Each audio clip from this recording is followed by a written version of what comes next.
Me voici à l'Arc de Triomphe, l'un des monuments les plus emblématiques de Paris. Mesurant 50 mètres de haut, 22 de large et 45 de long, il est le symbole des victoires de l'armée française sous l'empire de Napoléon.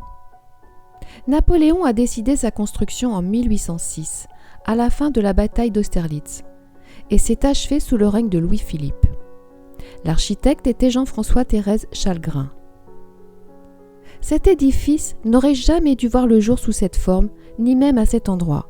En effet, lorsque l'empereur des Français imagine son monument, il le voit au cœur de Paris et à un emplacement symbolique en cette période post-révolutionnaire, au niveau de la place de la Bastille. Et puis, on lui soumet l'idée que le quartier des Champs-Élysées serait plus approprié. L'empereur réfléchit également à la forme de son monument. Plusieurs projets sont soumis à l'empereur, dont celui du fameux Arc de Triomphe que nous connaissons aujourd'hui. À l'époque, Napoléon hésite, un peu du fait de la présence d'un arc de triomphe au Carrousel. C'est alors qu'est proposée une idée un peu folle. Des architectes se chargeraient de construire un éléphant-musée dans le quartier de Chaillot. Un éléphant gigantesque avec, à l'intérieur, un musée à sa gloire.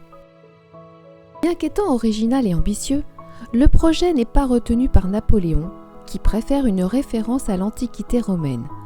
Un arc de triomphe de style néoclassique est donc construit sur l'ancienne place de l'Étoile. Mort en 1821, Napoléon n'a donc jamais vu ce monument qu'il désirait tant.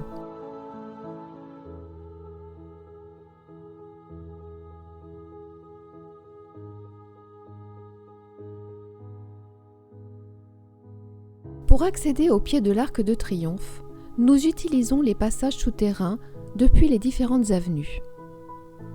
Bien que sa hauteur soit bien inférieure à celle de la Tour Eiffel, la vue panoramique sur le toit de l'Arc de Triomphe est impressionnante. On peut observer les 12 principales artères qui se rejoignent en son centre. Pour entrer et accéder à l'étage, nous montons les 286 marches.